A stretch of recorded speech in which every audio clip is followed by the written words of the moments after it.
You are listening to the Disney Dream Girls, an unofficial Disney Theme Parks podcast, and this is show number 561 for Sunday, the 24th of August, 2025. Where dreams begin.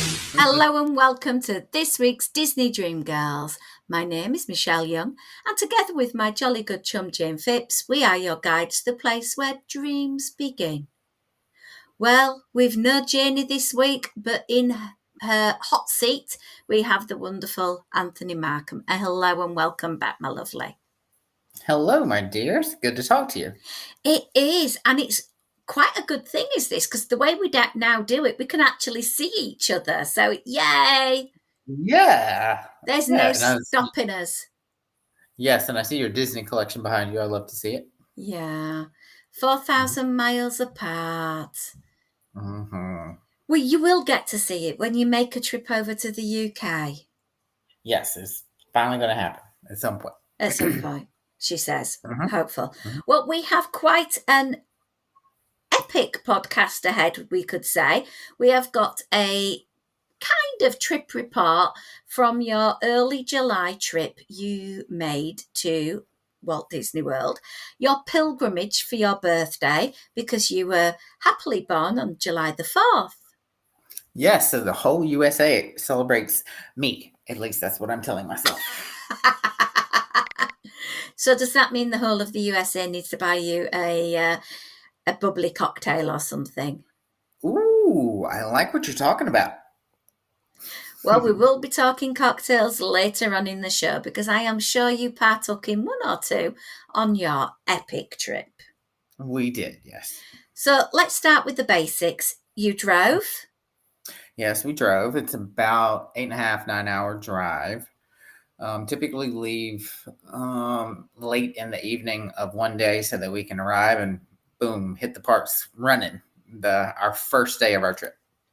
You lunatics. So I know from previous trips, am I right in remembering you went to a water park on your first day? Or was that this trip? I can't remember. That was April when we went. Took advantage of that early, that arrival day perk where it didn't cost you anything.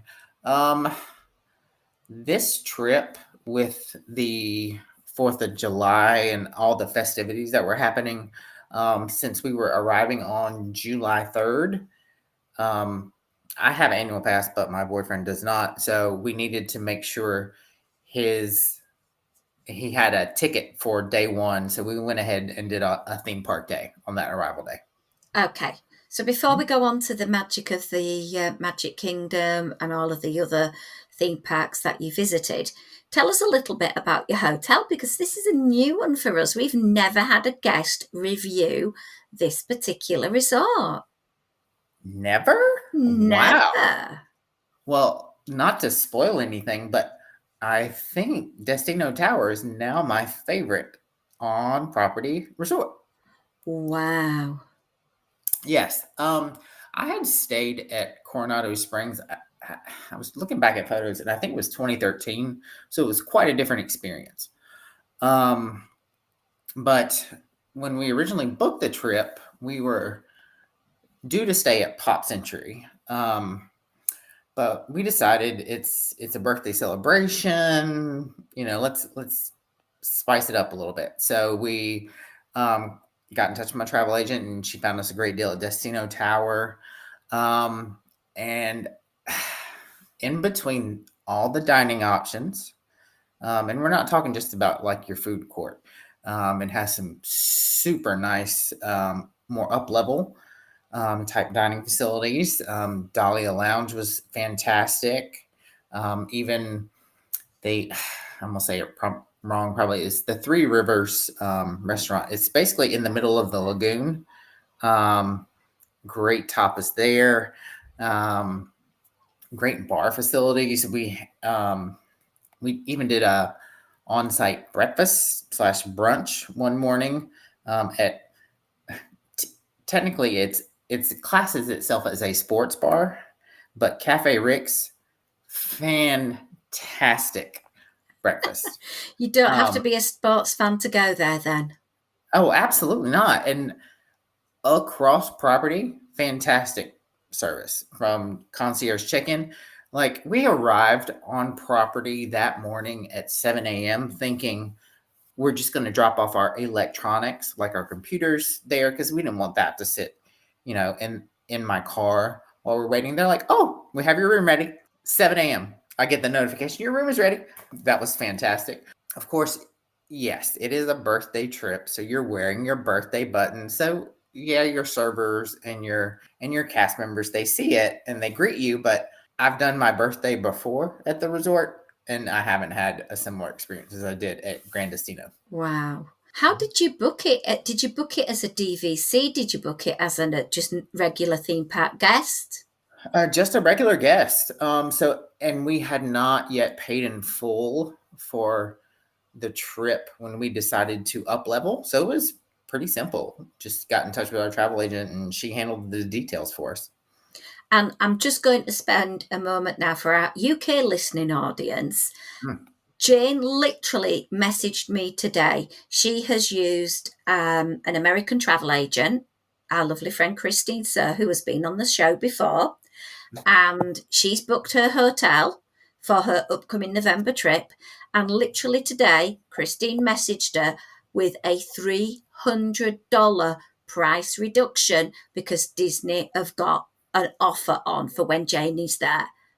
We don't get that kind of thing in the UK. The price you pay is the price you pay. You don't get offers that reduce it. So I highly recommend, whether you use Christine, whether you use the travel agent that you use, your Anthony, use an American travel agent and at least price compare, and then consider the benefit of paying the majority of the amount on check-in. Again, we don't do that typically in the UK because we normally have to pay 10 to 8 weeks prior to departure the full amount. So there are a lot of big perks for using an American travel agent, particularly for your hotel portion of your trip. So what was the room like? I think we were about halfway up. So we were on the 5th floor. We didn't have a theme park view, but that was okay. We had a king bed. I was really impressed with, they have the elevated surface, so where you could keep your entire suitcases underneath the bed, like Pop does. So that was super nice. Was the bed the same as Pop with those dangerous corners? Okay, so it had the platform, but to me, and I have run into them at Pop Century too, it didn't seem like they stuck out as far. Okay, that's good news. I feel happier. Yeah. Yes, our room actually faced the entrance to our specific resort, but when we went up to the Dahlia Lounge up on the top floor and had those views, it didn't really matter. Absolutely. And I gather you had beverages there as well. We did. Since it is technically a convention resort, you have so many different options there. Even there's a very nice, technically it's a bar. It has a couple of snacks that you could buy. And I'm blanking on the name of it right now, but we went there multiple days. But they offer coffee service in the morning, and a few grab and go items. This beautiful stained glass window back behind the bar. It's just so pretty. And then you have these massive, like 3-story windows that are looking out over the lagoon. Beautiful. Yeah, you need to check that resort out. I have been to the resort a couple of times. I've eaten at the quick serve. I've had a little wander into the shop, admired the beautiful mosaics as you're going into the resort. Oh my word, amazing. So beautiful.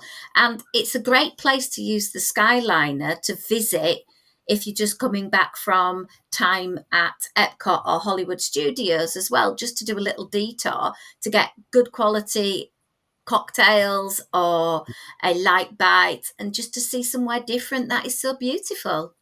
The restaurants, even though it was a holiday weekend, you still find a large convention happening. There was a dance performance competition, but the resort is so big, at least with this particular thing, most of the younger children and family were They were in the smaller, like the villages and the casitas. We didn't find them to be pervasive throughout the resort, which was nice. Okay, that's all good. So we've got the resort talk spoken about. Mm-hmm. 3rd of July. Tell us a little Yes. bit about how you planned it to get the most out of the 4th of July celebrations. So the Walt Disney World Resort does celebrate 4th of July actually on the 3rd and the 4th, which is very nice. Because let's face it, you can't be everywhere at once, even though you'd like to be. They do the fireworks at Magic Kingdom on the evening of the 3rd and the 4th. Mm-hmm. But they only do the special events at Epcot on the 4th itself. The evening of the 3rd, we ended our night over at Magic Kingdom. Unfortunately, we had a little rain, so it was a steamy evening. But yes, I was able to catch the fireworks there, right in the middle of Main Street. Now, this fireworks show does not utilize the projection technology that Happily Ever After does. Mm-hmm. So you don't need to be in the hub. In fact, to get views of all the fireworks, it's better to be a little further back because they're shooting fireworks off all around the park and even from like the train station. It's a little bit better to be further back. That was kind of our plan for the 3rd. And with the 4th, since there is much more that's going on at Epcot, we decided to rope drop that park. We were able to do Guardians for the 2nd time on our trip without a lightning lane, which was nice for that 2nd time. Okay, just pause there. Okay. What was the queue like for Guardians without a lightning lane? Okay, so we chose to rope drop it. So we went straight there and we had early admission since we were on property. We were off the ride and well on our way to our next choice within that 30-minute window. So if you are on site and you want to ride Guardians, I would recommend making that your priority. So did you rope drop International Gateway then? No, we rope dropped the front of the park. Just because if you're going to do Guardians, that's your shortest route. Right. So you wouldn't then have used the Skyliner. Correct. So how did you get there? Thankfully, I had my car. You did. There's me thinking, did he Uber? No. I used the car. Got a plan. You see, this is me trying to think for my trip. An Uber will be the same cost as a lightning lane because otherwise I'd be entering via International Gateway with a long ass walk because I'm at Pop. And Pop doesn't have buses to Epcot unless it's Thundering and Lightning. Right. So I think for me, the rope drop strategy is probably not the best. Probably I'll just have to grin and bear it and pay for the lightning lane. And at least that way I can choose my timing. True. You can structure your day around it. That's true. Okay. Thank you for that. Sorry for breaking you off into the vibe. No. So the 3rd, you went to go and see Magic Kingdom fireworks. Right. The 4th, we rope drop Epcot. Guardians was our priority. We did not do every single thing for 4th of July festivities. Like, I didn't know that Mickey, Goofy, Chip and Dale, and maybe Pluto, they appear in colonial outfits. I didn't know that. Did you? Oh, cool. But let me tell you, those queue lines were ridiculous. So Chip and Dale were meeting, I'm referencing the stage, they were meeting at the top of American Gardens Theater, right? Near where the sound booth is, right? Yeah, okay. So the line went across the remaining seats, down towards the stage, and then wrapped halfway back towards the opposite side. And let me tell you, it was in the low 90s by like 10 a.m. I was not doing it. The line to see Mickey, Was it Donald or was it Pluto? I don't know. I just saw Mickey and Goofy from far away. That line was in between the bathrooms at American Adventure and the little area where the food kitchen is. Mm-hmm. But it literally went back and forth, just like the queue for Three Caballeros does. Whoa. But it stretched because they had the characters underneath the shade, of course. But it stretched all the way back to the kitchen, and it was who knows how many rows of people. Absolutely not. No. Man. If you are a character person, that would be great. But that's just kind of not me. Mm-hmm. But what I did make time for, of course, was my beloved Voices of Liberty. I mean, I do that every trip, but special for 4th of July, they do what's called an Echo set, wherein they have your normal cast of, I believe it's 8 or 9, I can't remember. But they have your typical down in the floor. But then on these special events, they have a second group of singers in that second level. Wow.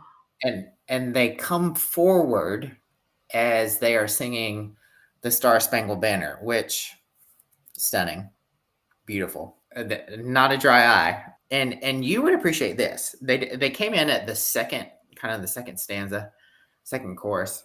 So they finished that, and of course everybody's in full standing ovation, you know. Then they go into Golden Dream, and then I just tears down my face. You know, of course, if you're a fan of Epcot, that song will touch you a little bit. I wish I could have gotten a good video, but like I said, everybody's standing, so you just see a sea of humanity.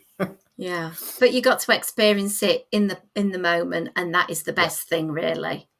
Absolutely. So yes, we did need a midday break because, as I've said, it is quite hot. But we came back to the park probably about 5:36, and we stayed through the fireworks. There is an additional tag onto the end of Luminous. And I'm going to say a little hot take, but I think Epcot did 4th of July fireworks better than Magic Kingdom. Whoa. Yes. Okay. Magic Kingdom, part of the benefit of being in the middle of the fireworks is it's happening all around you. But you can't see everything at once versus Epcot when they're shooting off 100 fireworks at once right in the middle, you get to appreciate it. And I think with Epcot, there's a lot more viewing availability. Whereas in the Magic Kingdom, if you're not right up by the hub or you're not elevated on the train station, sort of platform area, you can't really see it. You know, seeing it at the back of the castle, not a good idea either. Right. We've talked a little bit about the hotel. We've talked about your July the 3rd, July the 4th experience.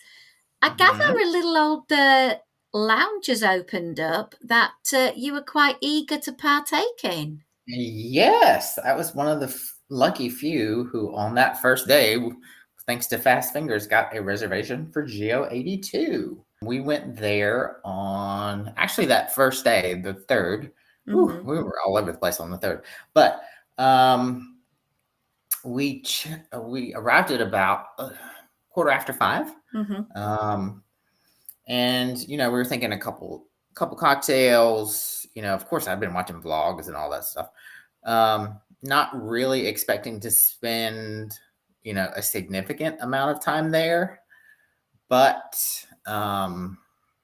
we really enjoyed our first round, and so we decided to order some food. You know, they do have a limited menu, and I don't eat beef or pork, so some places are automatically limited for my palate. We went with the fungi flatbread. It was so good. Oh my gosh, delicious. So we had a round 2 when we ordered the flatbread, and we were thinking, might be about time to go. You know, they may be giving us, here's your check, you know, giving us the boot. But then one of the traditional Floridian downpours happened, and our server, Mimi, I got to give a shout out to Mimi. She was amazing. She was like, go ahead and order a third round. So we did. We really enjoyed all of the drinks that we had, even ones that weren't our palate or the things that we prefer. We could appreciate the craftsmanship that went into each one. And we weren't sitting at the bar, but we might as well have been for all that Mimi could tell us about the crafting that goes into each cocktail. It's just, I've only had one experience there, but I would imagine that all their servers are trained the same way. I believe I shared with you, it felt like that we were at a mixology class instead of having a drink at a lounge. Really great experience. I suppose if you're paying a premium price for the experience, you're going to get a premium service. And it sounds like Mimi was an absolute godsend of a cast member to work with. Yes, and of course I did do a cast compliment. I don't know that it's necessarily an experience that I need to repeat every single time I'm there, because let's face it, I do more short trips, but I go fairly often, 4 or 5 times a year. But for like a special event where, hey, I'm celebrating my birthday, or, oh, it's this person's first time in a theme park in X number of years, let's do it. Let's show you what theme parks can be like, I'm glad that you get to experience it yourself, Michelle. I'm very excited. I've got I think it's 6:20 reservation on my, possibly for Monday, the Monday that I'm there. So my plan is to go there, have an experience, and then leave to get a place to go and watch Luminous elsewhere, because I don't think they're going to let me stay for 3 hours. No, probably not. That'll be pushing it. I did also have a reservation for my last evening, and that's slightly later at 7:20. So that could be pushed for seeing fireworks, but I don't know if I'm going to do them both. I'm kind of like, maybe once will do. I'm not really someone who would want to go back and try different drinks. I think it would be a go to, have a nice experience, and then leave. Yes. Okay. That makes sense.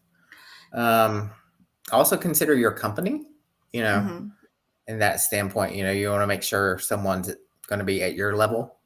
I would think, with either the food, or can really, like a foodie would like this place, not a Joe Schmo that doesn't really appreciate the finer points that a theme park like Disney could offer.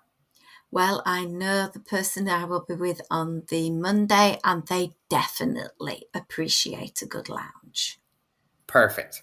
So I am envisaging taking her with me to Nomad Lounge and things like that. So yes, absolutely. So tell us a little bit more about any other highlights from this trip. Well, shall we jump to the other theme park? We can indeed.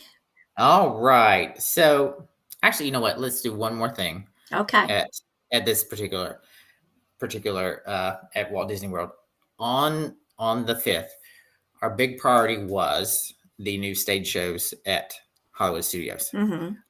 I loved the villain show. I know it's getting mixed reviews, but I thought our performers were great. I love the fact that we went twice and we didn't have the same show. We had a different outcome.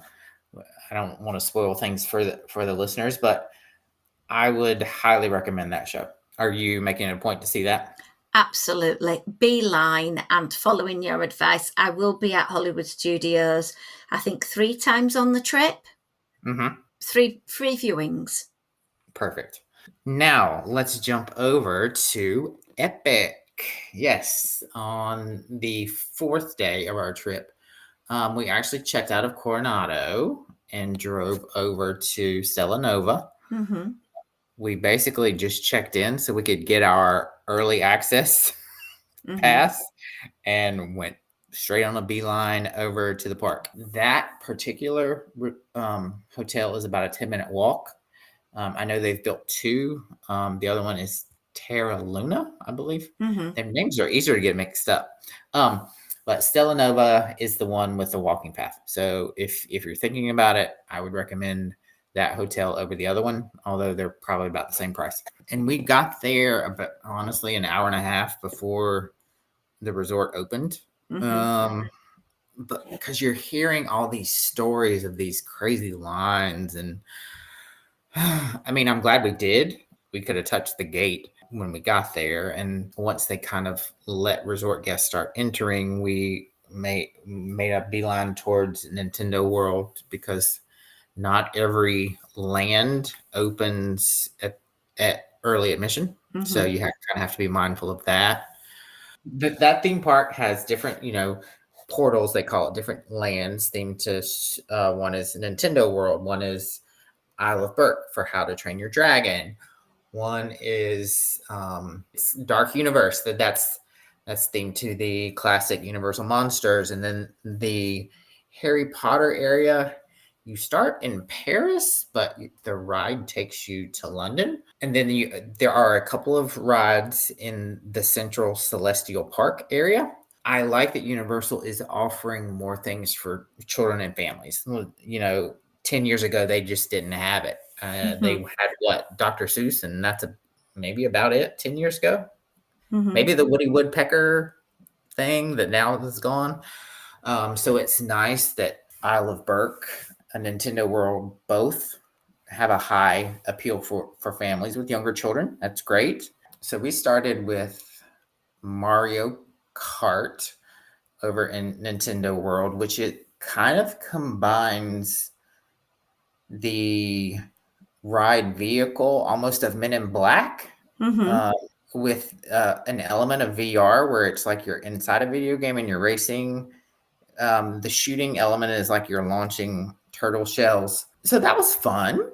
I could see if you have a problem with screens, that may make you very nauseous, because the visor comes down and it's literally like 2 inches from your eyes. So it was a cool, different experience. They have designed their queues very well. I will say that throughout the park, it's almost like even the rides we were walking on, I was like, could we just slow down so I could take a look at all this stuff? But it's almost as if they knew their lines were going to be long and they need to keep people entertained. So I'll give them some kudos for that. A little bit later in the day, we went back into the park, into that area for a second time to do another ride there. It's called Yoshi's Adventure. It is slower than the People Mover. You've got a task of like finding 3 eggs. It is super slow, and if we would have waited for that more than basically walking on it, I would have been so mad. We did not get to ride the third attraction, another family coaster there. It had some technical issues during the day, and we just never really timed it right. It was up and running at the end of the day, and we could have gotten in line, but it's like, do you want to spend your last hour and a half in a queue, or do you want to ride like 3 other things and see the fountain show? Yeah, Mm. maybe next time. The other family-friendly area is Isle of Berk. Honestly, I thought that land was very well themed. The family coaster there. See, that's another thing. They've named all their rides so similarly. It's Hiccup's Wing Gliders, I think is the name of it. It's Slinky Dog Dash times 10. It's really good. It's really good. Much more storytelling in it. Longer, faster. Really enjoy that ride, actually. They have a water ride in that area. Got drenched on, which was kind of nice since it was so hot. They have a stage show, which was nice for some air conditioning. They have like a kids playground that's kind of themed in accordance with kind of the decor of the land, which was nice. That that portal has a lot of direct sunlight, so if you're going there, you need to kind of factor that in. So unfortunately, we were there like in the smack dab middle of the day, so it was really hot. The Ministry of Magic Harry Potter ride. Yes, you've probably heard it has a lot of issues, and It took 2 times to get on and off that ride. That was our longest wait of the day. I think we managed about a 75-minute wait for that. The queue is beautiful, but the ride itself is overhyped. It's less thrilling than Gringotts over at the other park. The screens are nice, but you just it's not everything is cracked up to be. The area itself, particularly the streets of Paris, it's beautiful. The stage show that they have there is in keeping with the Fantastic Beasts storyline, which is set earlier than the Harry Potter movies. So it's like it's the whole thing that happened with Galaxy's Edge when they built that, right? You're supposed to be in this one timeline. Well, no, in this one land, you've got 2 different timelines happening at the same time. So the Disney purist in me is a little bit thrown off by that.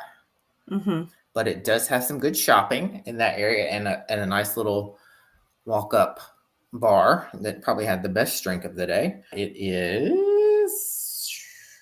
had a drink that was finished with an absinthe float, which was quite delicious. I'll have to send you pictures from that. And it is a beautiful area at night because it's like you're walking the streets of old Paris, and the not the super bright lights that we have nowadays. And it was just beautiful. And then the final area was Dark Universe, Mm-hmm. which has maybe one of my favorite attractions, but then also the worst attraction there. Oh, wow. We'll go with the bad first and get it out of the way. It's got a spinning coaster, which I'd never in a spinning coaster before. But just looking at it, it kind of looked like what I've seen. What's the one in Paris? Crush's Coaster. Yeah, that's what I was expecting. For some reason, our cart didn't spin. So I don't know if we weren't balanced right or whatever. You're supposed to be escaping from like some werewolves or it was just the theming didn't carry over into the ride and you didn't really, and then for the ride vehicle to not really operate very well. And it was super short. It seemed like maybe 30 seconds. I know I'm exaggerating, but it was short. The theming didn't carry. Didn't enjoy that one. But like the signature attraction in that area, the premise of that one is you're going inside Frankenstein's house manor and you're the granddaughter of the original Dr. Frankenstein is continuing experiments and she's gonna improve upon his work and she's gonna tame Dracula in theory. But of course, everything goes wrong. Of course. Yes. So it's got this amalgamation eventually of Frankenstein and Dracula and Wolfman and I think you even see the Mummy but it is the best use of screens and animatronics. And the ride vehicle is like Forbidden Journey over at Islands of Adventure, but the individual sets and scenes that you're going into are so much more interactive and animated. We rode that ride multiple times. With that area in particular, yes, it's fine during the day, but that area needs to be experienced at night. Oh my gosh. So creepy. It was almost like you're at Halloween Horror Nights, but it was July. I'm unsure whether I will take a day out of this very short trip to make a trip there. I do know a good friend of mine is there at the moment. They've got 2 days to go to Epic. Would 2 days be overkill? It would be. So I was thinking about this earlier today because I knew we were recording. Epic is a half-day park. Wow. Well, in our age category. Okay. So miss out the really slow sort of rides over in possibly Nintendo Land. And for me personally, How to Train Your Dragon, the whole idea of all of these strange characters wandering around and pretending to be this, that, and the other. I haven't watched the franchise. I've no idea about it. I wouldn't even want to go to that part, but I would be really interested in the monsters and in, of course, the Harry Potter bit and then Celestial Park. That fountain show is beautiful at night. Oh my gosh. Yeah. Didn't even talk about that. For me, if I'm going to book a trip to Universal Orlando Resort and I'm going to visit Epic, Now correct me if I'm wrong. I think the only way you can do Epic now is with like a single day ticket. Mm-hmm. I will go back when you have what do they call it there? I think they call it the park to park ticket. Mm-hmm. Currently, right now, it's only Islands of Adventure and Universal Studios, and then you have to buy a separate ticket for Epic. Hmm. I will go back when that park to park allows you to go to Epic at night. Because Epic Okay. at night, yes, hit those two areas you were talking about, watch the fountain show. Because I don't think the other two parks have anything in the evening that interests me. I'd much rather go see that fountain show at night. Okay. That's very top tippy there for me for thinking ahead for this trip. Okay, well, I think we'll put a pin in it there for now, and I'm sure we'll be back again chatting a bit more about Florida trips, particularly Disney. And we can also have a chat at a later point about Disneyland, a place you have not been back to for a while, and we could maybe chat about that a bit more. Just remind all of our listeners where they can find you on their Instagram. My Instagram is atrain74. Giving you the age away. No, whatever. Well, thank you very much for being our guest this week. As usual, you can find all of our content at Dis Dream Girls over there on Instagram. You can find us on Facebook, Disney Dream Girls Podcast Family. And if you want to support the show financially to get some early sneaky listens to the upcoming show or extra podcast content, you can find us at patreon.com/Disney Dream Girls. But until next time, it's a goodbye from me. And goodbye from me.